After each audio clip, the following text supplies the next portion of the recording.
Well, hello everyone. I welcome you back to the channel Civil Spotlight. And this is lecture 5, 11 part सी, जो कि चल रहा है अभी भी ट्रैफिक सिग्नल। और इस वाले पर्टिकुलर लेक्चर में हम बात करने वाले हैं टाइप्स ऑफ सिग्नल्स की। ये बिल्कुल स्पेसिफिक लेक्चर होने वाला है all the types of signals के लिए। So before beginning, this is all about me. I'm here to guide you for the competitive exam. So let's begin our lecture. So दोस्तों, types of signals कितने तरीके के हैं वो देखते हैं। बेसिकली आप इसको बहुत सिंपल लैंग्वेज में मैंने ब्रेक करने की कोशिश की, उसके एडवांटेजेस और डिसएडवांटेजेस समझ सकें पैरेलली साथ साथ में। तो सबसे पहला है फिक्स्ड टाइम।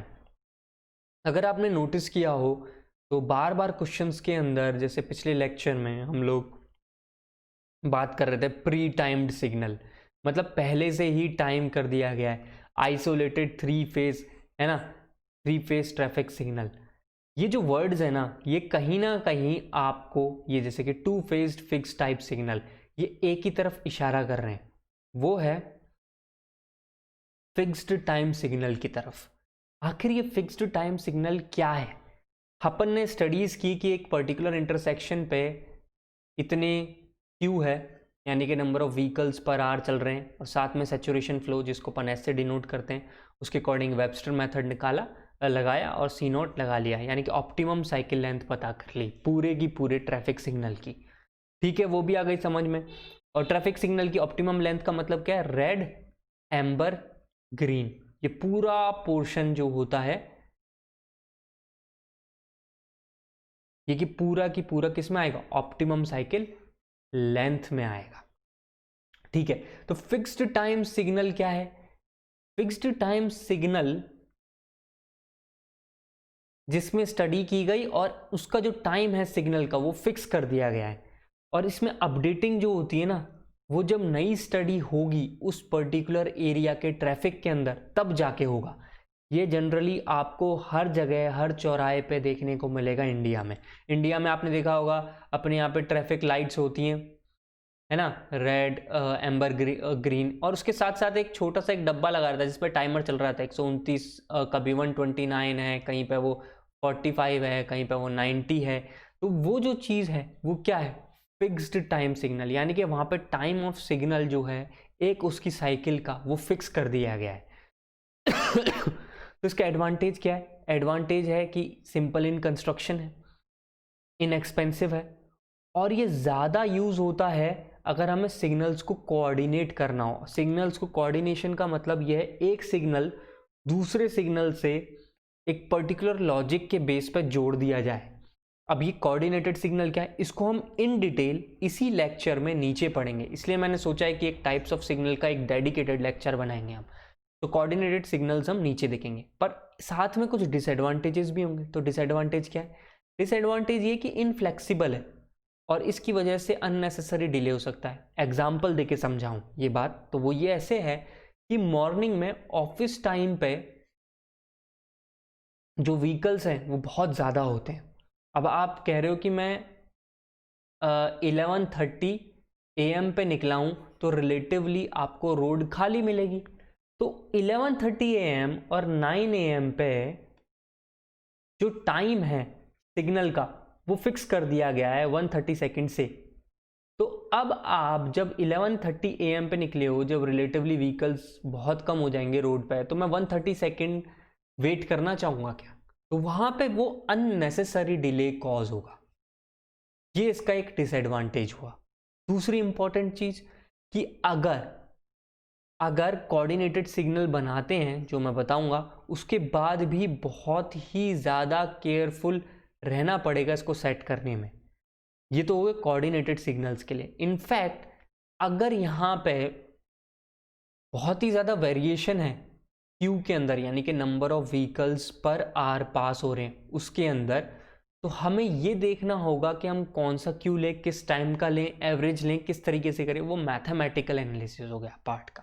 और उसको यूज करके सेट करना है हमको optimum cycle length. Optimum cycle length मतलब वही है, साइकिल लेंथ ही है, रेड, ग्रीन और येलो कैसे हो। तो ये हो गया फिक्स्ड टाइम सिग्नल। तो अब आपके दिमाग में आ रहा होगा कहीं ना कहीं, अच्छा फिक्स टाइम है तो कोई वैसा सिग्नल भी होता होगा क्या जो थोड़ा वेरी करता होगा टाइम के साथ, जिसमें कुछ सेंसर होंगे? तो मैं कहूँगा बिल्कुल है, उसे कहते हैं vehicle actuated signals. The signal time varies with traffic flow and sensors are installed to understand the situation of traffic. इसका फायदा ये है कि अभी जैसे मैंने आपको एग्जांपल दिया कि 9 AM पे एक रोड पे बहुत ज़्यादा ट्रैफिक है क्योंकि वो ऑफिस टाइम है, और 11:30 AM पे वहाँ पे ट्रैफिक कम है। अब जब ट्रैफिक कम है तो अब आप क्या करेंगे, जो T0 है यानी कि सिग्नल टाइम है, सिग्नल लेंथ है, या जो साइकिल टाइम है सिग्नल का, उसको कम कर दोगे। वो हम मैनुअली करने की बजाय ऑटोमेटिकली सेंसर्स पे छोड़ देते हैं, है कि नहीं? So this is vehicle actuated signal. तो इसका एडवांटेज क्या हो गए, ये फ्लेक्सिबल हो गया और अपने आप ट्रैफिक के पैटर्न के अकॉर्डिंग चेंज करता रहेगा। बिल्कुल सही बात है। इसके अंदर डिले जो होगा वो मिनिमम हो जाएगा, और जो रोड की कैपेसिटी हम यूज़ करेंगे, सी जो हमने पढ़ा है काफ़ी बार लेक्चर्स में, मैंने बहुत अच्छे समझाया कैपेसिटी, उसको मैक्सिमाइज कर पाएंगे एक पर्टिकुलर रोड के लिए। ऑब्वियसली ये बात समझ में आ रही है, बट हर चीज़ क्या फ्री मिलती है क्या, इतनी आसानी से हो जाती है? आंसर है नहीं। स्पेशली जब आप सेंसर्स लगा रहे हो तो इसके साथ साथ एक तो सेंसर को रीड करने के लिए आपको एक सिस्टम चाहिए, सेंसर से आया हुआ डेटा को किसी ना किसी एक जगह पे सेंट्रल प्रोसेसिंग यूनिट लगाना पड़ेगा, जहाँ पे सारा की सारी डेटा रियल टाइम में प्रोसेस होता रहे, और उस रिजल्ट को वापस हम ट्रैफिक सिग्नल में एक चिप के अंदर भेजेंगे, जहाँ पे कि रेड, येलो, ग्रीन को वो चेंज करता रहेगा। तो आपको ये लग रहा है कि ये बहुत ईजी काम है? नहीं, ये बहुत ही कॉस्टली और बहुत ही कॉम्प्लेक्स प्रोसीजर है। अब आप सोच रहे हो एक सिटी के हिसाब से सोचो, मैं बहुत बड़ी सिटी नहीं कह रहा हूँ, जयपुर जैसी एक मीडियोकर सिटी की बात कर रहा हूँ, उसका भी एरिया काफ़ी बड़ा है। अब जयपुर जैसी सिटी में एक सिग्नल यहाँ है, एक सिग्नल दूसरा है, मेरे को कितने सारे सैकड़ों सिग्नल्स है, hundreds of signals are there on the intersections. अब हर एक के लिए कंप्यूटर लगाता फिरूंगा क्या मैं? It would become very very costly. अब आप कहोगे हर एक के लिए मत लगाओ, आप एक काम करो 5-6 सिग्नल को एक साथ जोड़ के कंप्यूटर लगा दो, but still it is costly. So ये बहुत बड़ी प्रॉब्लम है, डिसएडवांटेज है इस टाइप का। इसलिए ये आपको रियल लाइफ में ये सिग्नल बहुत कम देखने को मिलते हैं। हमें जो मेनली मिलते हैं वो कैसे मिलते हैं? Fixed time signals. तो आपके दिमाग में अब ये बात आ रही होगी कि जैसे कुछ डेवलप्ड कंट्री है, USA, जापान, ये तो बहुत हाईली इस एक्चुएटेड सिग्नल को यूज करते होंगे। मैं कहूँगा नहीं, इसका सही आंसर ये होगा कि जहाँ पे उनका बहुत ज़्यादा ट्रैफिक है और एक्सप्रेसवेज से कनेक्टिविटी है, वहाँ तो वो एक्चुएटेड सिग्नल लगा देते हैं। वहाँ वो नहीं चाहते कि डिले जो हो वो बढ़े, साथ में कैपेसिटी मैक्सिमम बनी रहे। और बाकी जो स्ट्रीट्स हैं, नॉर्मल स्ट्रीट सिटीज़ की, वहाँ वो कोशिश करते हैं एक्चुएटेड की बजाय फिक्स्ड सिग्नल यूज़ करने की। तो ये डेवलप्ड कंट्रीज़ की एक रियलिटी है। अब आते हैं कि तीसरे टाइप ऑफ सिग्नल। अब आप सोच रहे होंगे दो एक्सट्रीम बता दिया, एक फिक्स्ड और एक जो सेंसर के ऊपर बेस्ड है एक्चुएटेड। क्या ऐसा हो सकता है इन दोनों को मिक्स करके हम कुछ सेमी सा बना लें? तो मैं कहूँगा बिल्कुल यार, एक ये भी देख लो, सेमी एक्चुएटेड सिग्नल्स। अब ये कहाँ यूजफुल है? Useful where major street meets minor street. और मैंने आपको बताया मेजर स्ट्रीट बहुत हैवी ट्रैफिक फ्लो है, माइनर स्ट्रीट आपकी उससे मिल रही है, तो यहाँ पे हम सेमी एक्चुएटेड लगा सकते हैं। आप समझ सकते हो कि जो माइनर स्ट्रीट है उस पर ट्रैफिक बहुत कम है, मेजर स्ट्रीट पर ट्रैफिक बहुत ज़्यादा है, तो मेजर स्ट्रीट वाले के लिए तो लगा दिया एक्चुएटेड सिग्नल, और जो माइनर स्ट्रीट है उसके लिए लगा दिया फिक्स्ड टाइप। तो फिक्स्ड टाइप पे हम माइनर में घुसा दिया, एक्चुएटेड घुसा दिया मेजर में। तो इसका भी कुछ एडवांटेज या डिसएडवांटेज तो रहा होगा, बिल्कुल है। अब वो क्या है वो देखो। एडवांटेज है कि बहुत बढ़िया है, ट्रैफिक अच्छे से मैनेज होगा, कैपेसिटी मैक्सिमम हो जाएगी, डिले फॉर मेजर रोड कम से कम हो जाएगा। आपको सुन के बहुत अच्छा लग रहा होगा, बट इसका बहुत ही गंदा डिसएडवांटेज है। ये इनफैक्ट इतना गंदा डिसएडवांटेज है even for the countries like USA, UK, और मैं फ्रांस, जर्मनी, इनकी बात कर रहा हूँ। यहाँ पे पहले थे कुछ टाइम के लिए, और कुछ कंट्री जैसे USA ने इसको, जो USA का स्टेट डिपार्टमेंट है वहां पे बोला है भाई actuated signal, semi actuated signal, sorry actuated नहीं, सेमी एक्चुएटेड सिग्नल को अवॉइड करो अगर कर सकते हो तो। क्यों? कि ये हाई एक्सीडेंट रेट को प्रमोट करते हैं इवन इन डेवलप्ड कंट्रीज जहां पे ट्रैफिक रूल्स फॉलो किए जाते हैं, जहां पे लोग समझते हैं कि स्टॉप साइन पे रुकना है, गिव वे साइन पे दूसरे बगल वाले को जगह देनी है, इतनी ऐसी जगहों पे भी हाई एक्सीडेंट रेट है फॉर सेमी एक्चुएटेड। तो सोचो इंडिया जैसी कंट्री में तो क्या हालत होती। आखिर ऐसा क्यों हुआ? इसका रीजन एक शॉर्ट में समझते हैं। जैसे मेजर स्ट्रीट है, मेजर स्ट्रीट को क्या करेगा ये एक्चुएटेड सिग्नल, ये अलाउ कर देगा कि बहुत ज़्यादा टाइम जो है वो मेजर रोड पर रहे। अभी जो माइनर रोड पे ट्रैफिक खड़ा है ना, ये कहीं ना कहीं है तो ड्राइवर ही, मशीन तो नहीं है, ड्राइवर ही चलाएगा। जो माइनर रोड पे ट्रैफिक होगा ना, वो ड्राइवर इम्पेशेंट हो जाएगा। इम्पेशेंट होने की वजह से वो देखेगा अरे जरा सा कम हुआ, अरे ये रेड तो हो नहीं रही, मैं तो घुस रहा हूँ अंदर। तो इन वजहों से एक्सीडेंट रेट जो है वो फाइंड की गई कि बढ़ती जा रही है for semi actuated signals. Although they are very good solution if minor road has very low traffic volume, but if minor road पे थोड़ा सा भी ज्यादा हुआ ना तो एक्सीडेंट रेट बढ़ सकता है। तो अभी मैंने आपसे बार बार कहा कोऑर्डिनेटेड सिग्नल, अरे ये क्या है भाई, है ना कोऑर्डिनेटेड सिग्नल, और इसका यूज क्या है रियल लाइफ में वो देखा जाए। ऑब्वियसली यूपीएससी यानी कि इंजीनियरिंग सर्विस, गेट और एसएससी जेईई में बस डेफिनेशन से आगे नहीं पूछेंगे, बट मैं आपको डेफिनेशन नहीं बताऊंगा, मैं पूरा कंसेप्ट समझाऊंगा और एडवांटेज डिसएडवांटेज तक जाएंगे हम लोग। ज़्यादा अंदर नहीं घुसेंगे मैथ्स के अंदर, क्योंकि उसकी ज़रूरत है ही नहीं, वो हमारे कोर्स में है ही नहीं।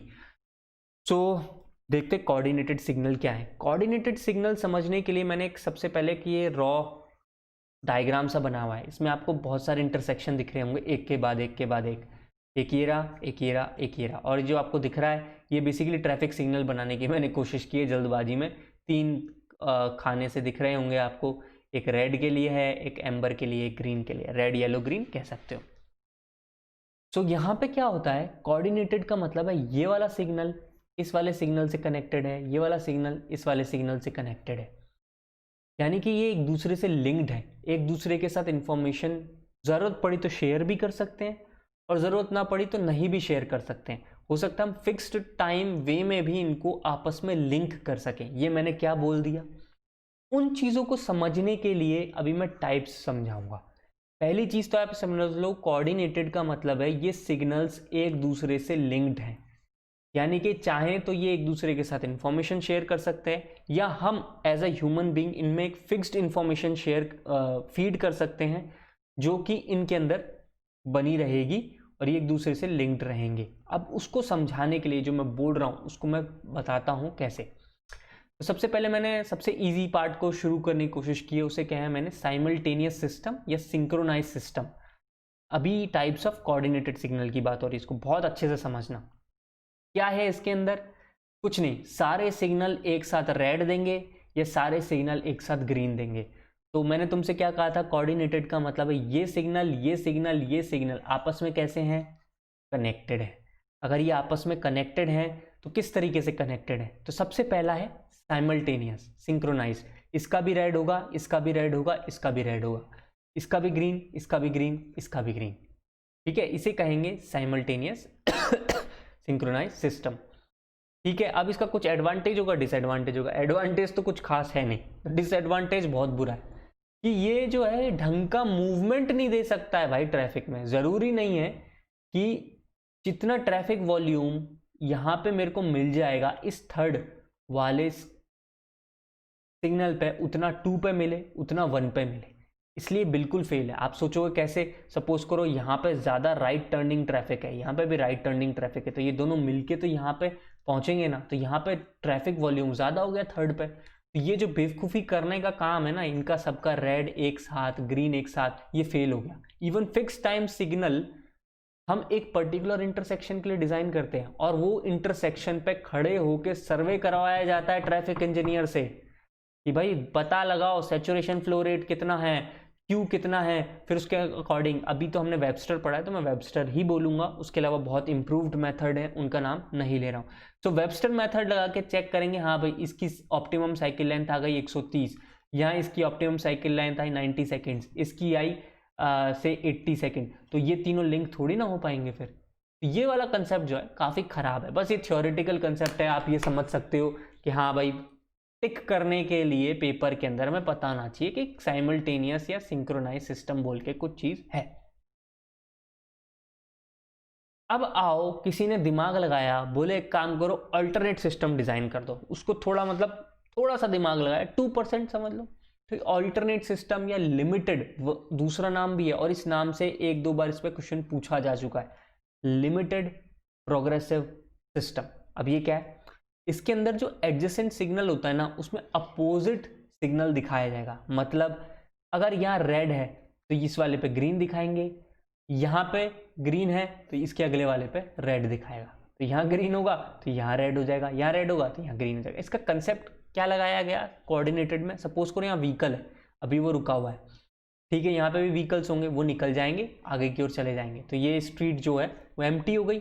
जैसे यहाँ पे ग्रीन होगा यहाँ रेड हो गया, अब ये स्ट्रीट क्या है, एम्प्टी है, तो यहाँ से व्हीकल्स निकल के यहाँ पे इसको फिल कर देंगे इस स्ट्रीट को, and again this thing keeps on continue. ये थोड़ा बहुत लॉजिकल दिख रहा है आपको, बट ऐसा कंपलसरी नहीं है कि ट्रैफिक मूवमेंट जो है वो बहुत ही स्मूथ रहेगा, बहुत अच्छा रहेगा, डिलेज नहीं होंगे, मैक्सिमम कैपेसिटी हम अटेन कर पाएंगे, इस बात की भी कोई गारंटी नहीं दी जा सकती इन ऑल्टरनेट लिमिटेड प्रोग्रेसिव सिस्टम। फिर आ गया तीसरा टाइप, ये दोनों तो क्या बच्चे वाले हो गए कि एक साथ सबको लाल कर दो, एक को ग्रीन कर दो। किसी ने कहा चलो एक काम करो, इसको रेड कर दो, इसको ग्रीन कर दो, और इसके अगले वाले को रेड फिर ग्रीन फिर रेड फिर green.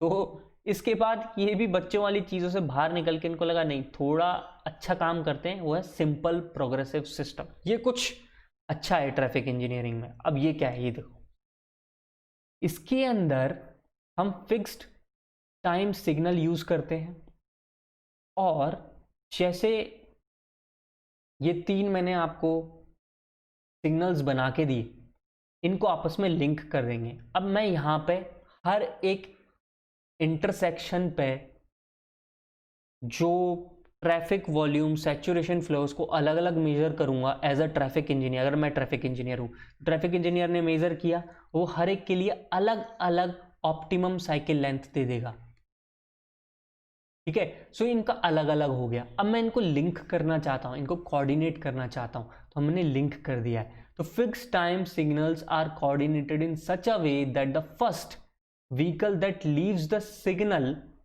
Travelling with the recommended speed when reaches the next intersection encounters the green indication. सोचो कितनी बड़ी चीज कह दी इन्होंने। यहाँ पे ये व्हीकल था, यहाँ पर रेड था, अभी रेड से होगा ग्रीन, इस व्हीकल ने चलना शुरू किया।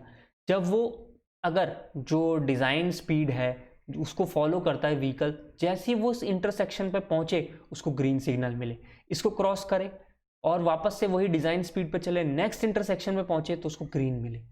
कितनी अच्छी प्लानिंग है, there will not be any delay. सुन के ही अच्छा लग रहा है कि हाँ ये चीज़ पॉसिबल है। ये कैसे पॉसिबल हुआ, कोऑर्डिनेट कर दिया, इसको हमने इससे लिंक कर दिया, इसको इससे लिंक कर दिया।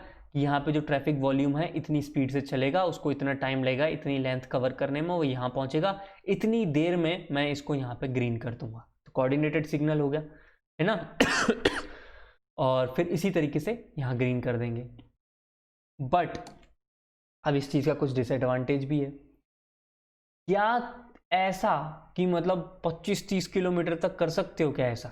सिंपल लैंग्वेज में बोल रहा हूँ, इसलिए मैंने 25-30 किलोमीटर बोल दिया, ठीक है। मैं कहूँगा नहीं यार, 1-2 सिग्नल, 3 सिग्नल, 4 सिग्नल मैक्सिमम। एक यूएसए में स्टडी हुई थी जिसमें कोशिश की गई कि कोऑर्डिनेटेड फिक्स टाइम सिग्नल, यानी कि सबसे पहले मैंने देखो इजी वे में बोला कोऑर्डिनेटेड फिक्स्ड टाइम सिग्नल, तो इसको टेक्निकली क्या बोलते हैं, सिंपल प्रोग्रेसिव सिस्टम। ये बनाने की कोशिश की गई और वो बुरे हाल से फेल हुए। तो आप समझ सकते हैं कितना ज़्यादा कॉम्प्लेक्स है। आखिर क्यों? क्योंकि मैंने आपको अभी सिर्फ एक रूट के बारे में बोला। एक रूट ये है कि यहाँ से चला, यहाँ ग्रीन, यहाँ ग्रीन। अरे यहाँ पे जब भी हम इंटरसेक्शन की बात करते तो एक ये वापस जाने वाले भी हैं, एक राइट टर्निंग ट्रैफिक, एक लेफ्ट टर्निंग, मतलब बहुत सारे टर्न्स है। कोई ऊपर जाने वाला है, ऊपर से नीचे आने वाला है। इन बेचारों का क्या, ये तो हर बार आएंगे, इनको तो रेड ही मिलेगा। इधर पीछे भी इनको रेड मिला था, ये डिज़ाइन स्पीड से यहाँ आए फिर रेड मिल जाएगा। इनकी तो बैंड बज गई, उपाड़ी बज जाएगी भाई, है ना। ये तो बोलेंगे हमको तो डिले हो रहा है भाई, तुमने एक डायरेक्शन को पकड़ते हो तो दूसरी डायरेक्शन में डिले हो जा रहा है। और अगर आप वो बात करते हो कि नहीं हम एक लिमिटेड मनूवर्स अलाउ करते, सिर्फ स्ट्रेट में जाओ, तो फिर आपके right turning traffic, left turning traffic रह जाएंगे, हड़बड़ होने लग गई ना। तो इस वजह से इसका ये बहुत बड़ा डिसएडवांटेज है। ये कॉम्प्लेक्स तो हो जाएगा जब आप सिग्नल्स में हर डायरेक्शन को कोऑर्डिनेट करने की कोशिश कर रहे हो, बहुत बुरे हाल से कॉम्प्लेक्स हो जाएगा। और जो दूसरे रूट्स हैं जो मैंने लिखा है, as problem may be created for other routes, तो दूसरे रूट्स हैं उनमें प्रॉब्लम क्रिएट हो जाएगी। तो अब आप सोच रहे होंगे अच्छा एक काम करते हैं पीयूष भाई, अपने पास जैसे डेवलप नेशन है, पैसा है, 2-4 को कोऑर्डिनेट करने की कोशिश करते हैं, ठीक है। फिक्स था, फिक्स की जगह एक काम करते हैं एक्चुएटेड लगा दो और उन सबको एक साथ जोड़ दो कंप्यूटर से और जो भी प्रोग्रामिंग कर दो अच्छी वाली। तो वो क्या कहेंगे टेक्निकल टर्म में, उन्हें कहेंगे फ्लेक्सिबल प्रोग्रेसिव सिस्टम। यानी कि ये कोऑर्डिनेटेड सिस्टम तो हैं, एक दूसरे से सिग्नल्स लिंक्ड है, किसके थ्रू, वो सिग्नल वाला जो होता है ना सेंसर वाला सिग्नल, एक्चुएटेड सिस्टम के थ्रू। यानी कि यहाँ पे जो सिस्टम है, यहाँ पे जो सिस्टम है, यहाँ पे जो सिस्टम है, अब इनके पास अपने अपने सेंसर भी हैं और इन सबको अब हमने कंप्यूटर से भी लिंक कर दिया है एक। अब तुम सोच के देखो कितना कॉम्प्लेक्स हो जाएगा for the computer to compute everything in the real time throughout the day. Traffic कितना वेरी करता है, 9 AM पे ऑफिस आवर्स होते हैं, 9 to 10 AM कहा जाता है, इस टाइम पे काफ़ी रश रहता है। 11 AM to 12 AM relatively free रहती है, फिर 2 AM to 4 AM आप ठीक ठीक देख सकते हो, कम मनूवर्स, कम व्हीकल्स होता है। फिर वापस से जो 5 to 6 है, या कई बार 5 to 7 भी कहा जाता है, यहाँ पे काफ़ी ज़्यादा ट्रैफिक हो गया, ऑफिस आवर्स वापस शुरू होंगे हमारे। अब गड़बड़ हो गई है, इस वजह से ये इतना कॉम्प्लेक्स हो जाता है, इतना डेटा आएगा, कंप्यूटर की भी हवा निकल जाएगी, अरे भाई कितना करेगा और कितने को कर लेगा। करेक्ट। ये तो हो गए टाइप्स ऑफ सिग्नल्स। तो बेसिकली कोऑर्डिनेटेड सिग्नल्स कितने तरीके के हो गए, फ्लेक्सिबल प्रोग्रेसिव सिस्टम, फ्लेक्सिबल मतलब एक्चुएटेड सिग्नल। फिर आ गया सिंपल प्रोग्रेसिव सिस्टम, सिंपल मतलब फिक्स्ड टाइम वाले, और बाकी दो बच्चों के खिलौने समझ लो, अल्टरनेट सिस्टम, और दूसरा साइमल्टेनियस सिस्टम। तो इस तरीके से हमारे कोऑर्डिनेटेड सिग्नल हो गए पूरे। अब हम बात करते हैं, एक जाते हुए मैंने क्वेश्चन देखा था गेट में, जिसको मुझे देख के लगा कि यार नहीं, मुझे ये चीज़ इन डिटेल आपसे डिस्कस करनी है। और ये ऑल दो सिग्नलाइज्ड इंटरसेक्शन है, इसका ये दूसरा मेथड है सिग्नलाइज्ड इंटरसेक्शन का, इसे कहते हैं Norman method of determining signalized intersection, जिसमें कुछ पार्ट जो है उससे रिलेटेड एक न्यूमेरिकल आया, जिसको देख के मैंने सिर्फ उस पार्ट को ही डिस्कस किया है। इससे हम टाइम और वो सब ऑप्टिमम साइकिल लेंथ उन सब की बात नहीं करेंगे, सिर्फ हम अभी पी कार फैक्टर की बात करेंगे। तो पी कार फैक्टर क्या है, इसी पे क्वेश्चन था और मैं इसी के बारे में बता रहा हूँ। तो peak hour factor is the ratio between the number of vehicles counted during the peak hour to the 4 times the maximum number of vehicles in 15 minutes. ये क्या बकवास कर रहा हूँ मैं, अब मैं समझाता हूँ। देखो, मैंने अभी अभी आपसे वर्ड यूज़ किया था थोड़ी देर पहले जब ये कोऑर्डिनेटेड सिग्नल पढ़ा रहा था, ऑफिस टाइम। ऑफिस टाइम है 9 AM टू आप कह सकते हो मेनली 10 AM, ये वो टाइम है जब आपको बहुत ज़्यादा ट्रैफिक मिलेगा। और दूसरा है 5 to मैं कह रहा था 6 PM, ये वो टाइम है जब वापस लोग घर आते हैं ऑफिस से। तो इस टाइम में क्या होता है, मैक्सिमम ट्रैफिक आपको मिलता है। करेक्ट। तो मैक्सिमम ट्रैफिक में जो अगर एक ट्रैफिक डिजाइनर है वो किसी इंटरसेक्शन पे या किसी भी सेक्शन ऑफ रोड पे जाएगा, तो वो बोलेगा मेरे को पीक टाइम के बारे में ज़रूर पता करना है, क्योंकि वही तो मैक्सिमम वाला पार्ट है। तो वो ऑफिस आवर्स को प्रिफर करते हैं, वहाँ पहुँच गए, वहाँ पे ये लोग 1 hour के लिए स्टडी करेंगे, और इस 1 hour की स्टडी को हम ब्रेक कर देंगे 4 पार्ट्स में। 4 पार्ट्स का मतलब हो गया 15 मिनट ईच। तो 15 मिनट में, हर 15 मिनट्स में काउंटिंग चलती रहेगी, number of vehicles passing through one particular point, इसी से तो हमें मिलेगा क्यू। ठीक है सर। तो vehicles passing through one first 15 minute V1, दूसरे में V2, तीसरे वाले 15 मिनट में V3 और फोर्थ वाले में V4। अब इनमें से कि सबसे ज़्यादा जो है V4 मैक्सिमम हुआ। ठीक है। अब मैं इनको न्यूमेरिकल वैल्यू भी देता हूँ, जैसे इसका 100 हो गया, इसका 110 हो गया, इसका 90 हो गया और इसको 150। तो हम क्या चूज़ करेंगे, इन सब में मैक्सिमम कौन सा है, 150।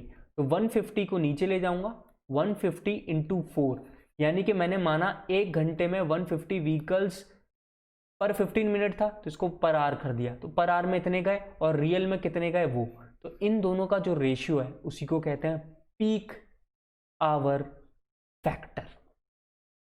तो ये एक न्यूमेरिकल रेशियो है, इसका एक अपनी फिजिकल और मैं कहूँगा मैथमेटिकल सिग्निफिकेंस है, बट उसमें ज़्यादा घुसने की अभी ज़रूरत नहीं है, फिर उसके लिए और चीज़ें पढ़ानी पड़ेंगी, वो आउट ऑफ द कोर्स हो जाएंगी।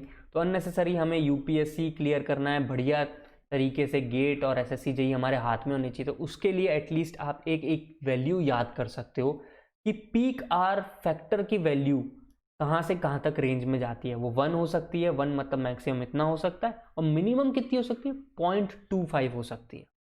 इस बात को बहुत अच्छे से ध्यान रखना, मिनिमम 0.25 टू 1 है। हो सकता है अगली बार आपसे ये क्वेश्चन जो मैंने आपको इतने अच्छे से एक्सप्लेन किया है फॉर्मूले के साथ, इसी पे कोई न्यूमेरिकल दे दे। चलो एक और पार्ट देखते हैं। इसी का एक भाई है, अगर हमने पीक आवर फैक्टर समझ लिया है तो इसी के साथ एक भाई है, वो है लोड फैक्टर। अब ये लोड फैक्टर क्या है? It measure of utilisation of an approach roadway during 1 hour of peak flow, यानी कि पहले हम पीक फ्लो वाले टाइम को पकड़ेंगे, ट्रैफिक की स्टडीज करेंगे, फिर उससे रिलेटेड एक और पैरामीटर है, ऑब्वियसली इस पे अभी तक कोई न्यूमेरिकल नहीं आया, सिंपल एक पीक आवर फैक्टर पे, वो भी बहुत बेसिक सा न्यूमेरिकल था गेट के अंदर, मुझे वो देख के लगा नहीं मैं फिर लोड फैक्टर की भी बात कर लेता हूं, हो सकता है इन फ्यूचर इससे रिलेटेड कोई न्यूमेरिकल या कोई एक छोटा सा कंसेप्चुअल क्वेश्चन आ जाए। तो बहुत सिंपल सा है, एक डेफिनेशन है, वो क्या है, number of green phases that fully utilised by traffic. जैसे मैंने आपको समझाया था 4 फेज, 2 फेज, 3 फेज है ना, तो नंबर ऑफ फेजेस जिसमें ट्रैफिक ने ग्रीन सिग्नल को फुल्ली यूटिलाइज किया या ऑलमोस्ट फुल यूटिलाइज किया, वो ऊपर आ जाएगा। And total number of green phases that are available, तो total number of green phases ये आ गए। हम मैंने कहा 4 फेज सिग्नल है जिसमें से 2 जो हैं ट्रैफिक ने अच्छे से यूटिलाइज किए, तो 2/4 इज माई लोड फैक्टर। तो लोड फैक्टर कहाँ से जाएगा, ऑब्वियसली 0 to 1 के अंदर जाएगा। अगर सब कुछ अच्छा रहा, बहुत ही मतलब सब कुछ ही चलता रहा, बहुत ही मतलब खुला खुला ट्रैफिक है, खुला खुली रोड है, तो क्या आपको लगता है खुली रोड पे, जब मैंने आपको ट्रैफिक कैरेक्टरिस्टिक पढ़ाए हैं अब तो आपको पता है कि खुली रोड होगी तो आपका जो ग्रीन फेज है ये फुल्ली यूटिलाइज हो पाएगा? नहीं हो पाएगा। तो एक भी फेज यूटिलाइज नहीं हुआ खुली रोड के अंदर, आराम से व्हीकल मनूवर्स करके निकल गए, ठीक है। सो फ्री फ्लो के केस में मिलता है 0, और सभी की सभी रोड के सारे पॉइंट्स पे 1, मतलब हर एक फेज जो है ग्रीन फेज वो फुल्ली यूटिलाइज किया गया। तो इसका मतलब कितने सारे व्हीकल हैं इस पर्टिकुलर इंटरसेक्शन पे, सोच के देखो, इतने सारे व्हीकल होंगे तो वो किस चीज़ को डिनोट कर रहे हैं, जैम कंडीशन को। तो 1 किसके लिए हो गई, जैम कंडीशन के लिए, कर 0 फ्री फ्लो के लिए हो गया। तो भाई ये बहुत इंपॉर्टेंट इंफॉर्मेशन है, 0 और 1, और इनका फिजिकल मीनिंग क्या है, 0 represents free flow, 1 represents jam. So मैंने आपको लेवल ऑफ सर्विस पढ़ाया हुआ है पिछले लेक्चरों में। तो जब हम ये लेवल ऑफ सर्विस की बात करते हैं, मैंने आपको ABCDE ये सब कुछ अच्छे से बताया हुआ था। अब इन ABCD को एक मैं इन जनरल एक जो स्टडी हुई है, एक्सेप्ट की गई है उस रेंज की, वो दिखाता हूँ। वो रेंज क्या, वो ये रही। तो इस पर्टिकुलर टेबल के अंदर आप देख सकते हैं लोड फैक्टर कितना कम है B के लिए, A के लिए अप्रोक्सीमेटली 0, तो लेस देन इक्वल्स टू 0.1। जहाँ E था, मैंने आपको कहा था कि E के आसपास आते ही बहुत ही बुरी हो गई है लेवल ऑफ सर्विस, इतनी खराब है कि जैम कंडीशन लग गई। तो देखो ऑलमोस्ट 1 से कम, D पे और खराब, C पे उससे अच्छी हो गई, और B पे उससे और थोड़ी बेटर हो गई, A पे तो बिल्कुल फ्री फ्लो है ही। तो ये चीज़ें हमने पढ़ी थी जब मैंने तुम्हें लेवल ऑफ सर्विस पढ़ाया है लेक्चर के अंदर। मैं लेक्चर का वो मुझे याद नहीं एक्चुअल में, बट प्रीवियस हमने कई लेक्चर लिए, L5 शायद 6 या 4 है। तो उसके अंदर जब इतने अच्छे से हमने ये चीज़ देखी थी, A फिर B C D E, तो ये सारी जो चीज़ें देखी ये लोड फैक्टर से कैसे कनेक्ट हो रही हैं, क्योंकि अभी तो हम सिग्नलाइज्ड इंटरसेक्शन की बात कर रहे हैं। अभी तो आपने सर ये जो ग्रीन फेजेस की बात की, ये थोड़ी ना एक नॉर्मल रोड के ऊपर ग्रीन फेज होगा, मैं कहूँगा बिल्कुल। बट ये तो समझ सकते हो कि लोड फैक्टर फॉर, जब हम लेवल ऑफ सर्विस की बात कर रहे हैं कि कितनी ऐसे रूट हैं या एक पर्टिकुलर रूट है उसमें कितने नंबर ऑफ व्हीकल्स गए और मैक्सिमम कितने जा सकते हैं, उसके बेसिस पे भी तो आप लोड फैक्टर निकाल सकते हो। अब थोड़ा सा एक IQ का टच देने की कोशिश कर रहा हूँ कि ऐसा समझ सकते हो इनडायरेक्टली आप इस चीज़ को। सो गाइज ये मेरे को लगा इम्पॉर्टेंट है, आपसे ये भी डिस्कस कर लेता हूँ लोड फैक्टर के साथ साथ, सॉरी पीक आवर फैक्टर के साथ साथ ये लोड फैक्टर भी। तो मेरे हिसाब से आप इसे भी राइट कर लें। ऑल दिस पे अभी तक न्यूमेरिकल या कोई क्वेश्चन कंसेप्ट नहीं आया, हो सकता है आ जाए। अब गेट में 2014 में क्वेश्चन था minimum value off peak hour factor is that is 0.25। इस क्वेश्चन को देख के मुझे लगा कि नहीं, हमें ये लोड फैक्टर के बारे में और पीक आवर फैक्टर के बारे में अच्छे से डिस्कस करना चाहिए। और कहीं ना कहीं आपको एक क्वेश्चन जो मैंने समझाया है 15 मिनट कंसेप्ट वाला, वो ज़रूर मिल जाएगा। चलो एक्सप्लेनेशन के लिए अपन एक काम करते हैं, एक न्यूमेरिकल देख लेते हैं छोटा सा पीक आवर फैक्टर के ऊपर। सो पीक आवर फैक्टर निकालना है और हर 15 मिनट्स के लिए यहाँ पे पैसेंजर कार यूनिट्स के फॉर्म में डेटा गिवन है 50, 25, 30, 40। तो हमें हर 15 मिनट्स में पास की गई 50, 25, 30 एंड 40 डिवाइडेड बाय, इनमें सबसे मैक्सिमम कौन सा है 50, 50 इंटू 4 यानी कि 50 + 50 + 50 + 50 ये होगा, तो पीक आवर फैक्टर का रेशियो मिल जाएगा। तो 145 डिवाइडेड बाय 200 इट्स 0.725। अब आपको परेशान करने के लिए ज़्यादा से ज़्यादा ये लोग क्या करेंगे, 15 मिनट्स की बजाय इसको 30 मिनट करवा देंगे। ये ऐसे कर सकते हैं कि 50 पैसेंजर कार यूनिट्स पर 30 मिनट पास हुई हैं, V1 ऐसे V2 25। तो आप इसको 15 मिनट में कन्वर्ट करना, तो 15 मिनट में कितनी गई होंगी 25। तो हमेशा पर 15 मिनट ही लेना इस पर्टिकुलर रेशियो को फाइंड आउट करने के लिए। सो गाइज ये हो गया टाइप्स ऑफ सिग्नल्स और उससे रिलेटेड पार्ट का वीडियो। तो आई ट्राइड माई बेस्ट कि आपको one of the best information मिले। अब ये जो पार्ट है तीसरा हमारे पास दिख रहा है, सिग्नलाइज इंटरसेक्शन डिले, इससे रिलेटेड ये तो मैं नहीं कहूँगा आज तक न्यूमेरिकल आया है, बट मैं फिर भी कराना चाहूँगा क्योंकि to be on safer side हमें सब कुछ पता रहना चाहिए। तो आई थिंक 11D जो होगा वहाँ तक पहुँच ही गया। मैंने इमेजिन तो नहीं किया था कि 11D तक चला जाएगा, बट चलो आ गया है। तो इसका 4th पार्ट भी हम ले आएंगे इस पर्टिकुलर सीरीज़ का, लेक्चर सीरीज़ का। So before living I request you subscribe this channel, share it with your friends. If you have any query, mention it in the comment section below. और guys मैं इतना share नहीं करता हूँ अपने channel को, मैं बस लिमिटेड लोगों को बताता हूँ। अगर आप देख रहे हैं, मैं बहुत मेहनत कर रहा हूँ यहाँ पे कंटेंट बनाने में अभी फ़िलहाल तो, क्योंकि मैं चाहता हूँ बेस्ट कंटेंट एक बार यूट्यूब पे आ गया वो रहेगा, आप लोग उसे देख सकते हैं, शेयर कर सकते हैं। तो आप लोग खुद एक्टिवली इसे अपने फ्रेंड्स के साथ शेयर करो, क्योंकि मुझे नहीं लगता अभी ऐसे कुछ भी चीज़ अवेलेबल होगी on YouTube. So guys, signing off. God bless you all.